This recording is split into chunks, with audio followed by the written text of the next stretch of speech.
తిరుపతి రెడ్డి గారు నమస్తే. నమస్తే భరత్ గారు, అదేవిధంగా అడ్వకేట్ శరత్ గారు, ప్రకాష్ అన్న, కాల్వ సుజాత గారు, వేణుగోపాల్ రెడ్డి గారు నమస్తే. ఇక్కడ కేంద్ర మంత్రికి పాటిల్ గారు అయితే ఎప్పుడు వచ్చి అక్కడ కాళేశ్వర ప్రాజెక్ట్ ను విజిట్ చేసినట్టు తెలియదు, ఆయనకున్న అవగాహనతో తెలియదు. కానీ ఆయన ఒక స్టేట్మెంట్ అయితే నిన్న ఎవరో పార్లమెంట్ సభ్యులు అడిగితే దానికి ఉటంకిస్తూ ఏమన్నాడంటే ఈ 1,00,000 కోట్ల ప్రాజెక్టు మొత్తం కూడా గోదావరిలో పోసినట్టు అయిపోయిందని చెప్పాడు. దీంతో పూర్తిగా మనం దీని మీద ఈ చర్చ జరగడం అయితే చాలా ఇంపార్టెంట్. ఎందుకంటే నెంబర్ వన్ ఏంటంటే దీనికి మొత్తం పెట్టిన ప్రాజెక్ట్ కాస్ట్ 90,000 crores, 1,00,000 కోట్లు అనేది రేవంత్ రెడ్డి గారు పదే పదే ఉటంకించడం. దాన్ని ఇప్పుడు కొంతమంది బీజేపీలో ఉన్నటువంటి తన అనుచరులు దీన్ని ఆ కోవలోకే ఈ పార్టీలు కూడా వచ్చిందా అనేది మాకు ఒక పెద్ద సందేహంగా ఉంది. ఆయన చెప్పిన మాటనే వీళ్ళు ఉటంకిస్తున్నారు.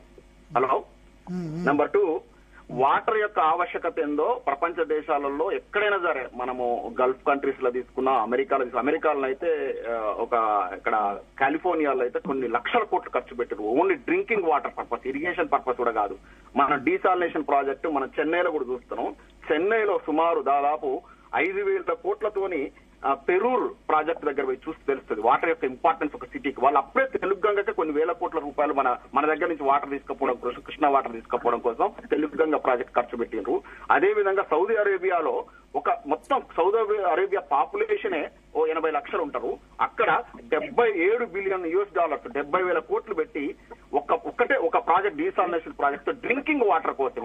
అంటే వాటర్ ఉన్నటువంటి ఆవశ్యకత అంతా అది గుర్తించింది కాబట్టి కేసీఆర్ గారు అధికారం రావడంతోనే ప్రప్రథమంగా తీసుకున్నటువంటి ప్రాజెక్టు ఇరిగేషన్ కును డ్రింకింగ్ వాటర్ కి ఇవ్వాలని మిషన్ భగీరథ అయితేంది కాళేశ్వరం ప్రాజెక్ట్ తీసుకున్నాడు.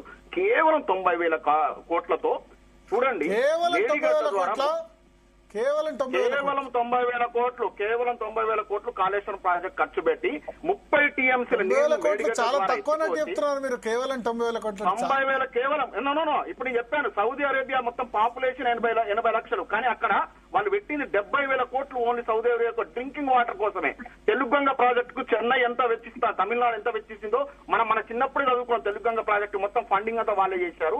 ఇవాళ డీసాలినేషన్ ప్రాజెక్టులు అక్కడ పోయి చూస్తే మనకు చెన్నై పోయి చూసి తెలుస్తుంది. వాటర్ యొక్క ఆవశ్యకత చాలా ఇంపార్టెంట్. వాటర్ అనేది ప్రాణాన్ని పోసేటువంటిది. గాలి ఎంత ఇంపార్టెంటో నీరు అంత ఇంపార్టెంట్.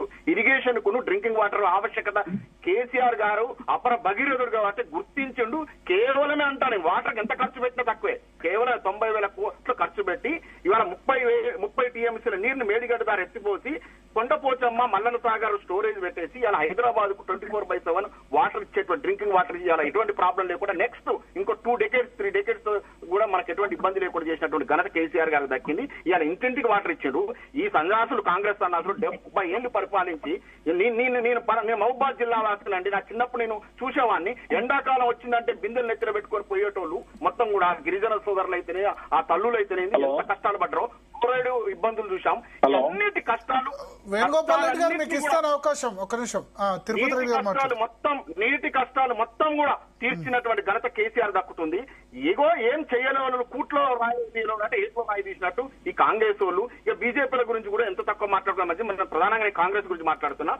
ఈ పర్సనల్ అటాక్ చేయడాలు, కేసీఆర్ గారు కుటుంబాన్ని అటాక్ చేయడాలు, అంటే కాళేశ్వరం ప్రాజెక్టులు పెట్టుకొని కొంతమంది వీళ్ళ యొక్క కోవట్లో బీజేపీలో ఉన్నారు. ఆ బీజేపీలో అడ్డం పెట్టుకుని వాళ్ళతో కొన్ని స్టేట్మెంట్లు ఇవాళ జీవన్ రెడ్డి గారు చేరతారు. మొత్తం అక్కడ కరీంనగర్ లో, నిజామాబాద్ లో, మెదక్ లో కాంగ్రెస్ పార్టీకి, అదే బీజేపీ పార్టీకి పెద్ద గడ్డు పరిస్థితి వచ్చే ఆస్కారం ఉంది. ఆయన ప్రభావం 4 జిల్లాల్లో ఇంతకుముందు గ్రాడ్యుయేట్ ఎమ్మెల్సీ ఉన్నాడు కాబట్టి ఆయన ప్రభావం చాలా విపరీతంగా ఉంటుంది. కాబట్టి ఇప్పుడు దీన్ని డైవర్ట్ చేయాలి, ఆ యొక్క ఇంపాక్ట్ తగ్గించాలి. కాళేశ్వరం ప్రాజెక్ట్ అని ఒకటి పెట్టింది. మొన్నటిదాకా ఆ కవితమ్మ మీద లిక్కర్ స్కామ్ అని ఒకటి పెట్టేసి లాస్ట్ దాన్ని తుస్సు అనిపోయింది.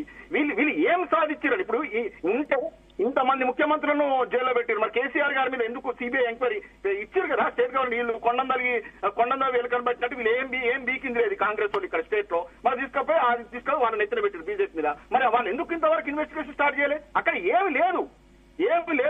ఇప్పుడు కాళవ సుజాత గారు మాట్లాడుతూ మాకు చాలా ఈ మంట విపరీతమైన ట్యాక్సులు కడుతుందట, మాకు చాలా ఇంపార్టెంట్ అండి, 5,000 కోట్లైనా 6,000 కోట్లైనా మాట్లాడుతా ఉంది. అందాల పోటీలకు పెట్టి ఏం సాధించారు? అందాల పోటీల్లో పాల్గొన్నట్టు యూకే ఆమె పోయి అక్కడ మమ్మల్ని వేశ్యల్లాగా, ప్రాస్టిట్యూట్స్ లాగా తెలంగాణ గవర్నమెంట్ అంటే మనకి ఇజ్జత్ ఇస్తే ఈ ఉమెన్ అయి ఉండే ఉమెన్ లీడర్ అయినటువంటి కాళవ సుజాతకు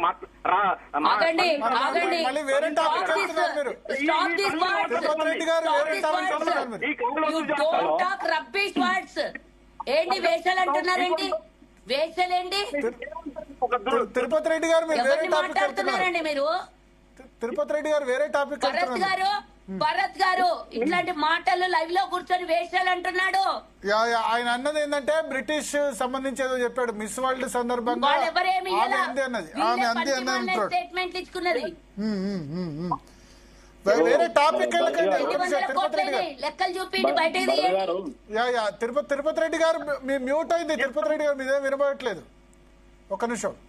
ఎట్లా పడితే అట్లా మాట్లాడడం ఏంటి? తిరుపతి రెడ్డి గారు మీ లైవ్ లో టాపిక్ చేంజ్ అవుతున్నారు. అది వేరే టాపిక్ వస్తున్నారు. భరత్ గారు ఆయన మాట్లాడేది వినబడట్లేదు. Yes letters confine to Kaleshwaram.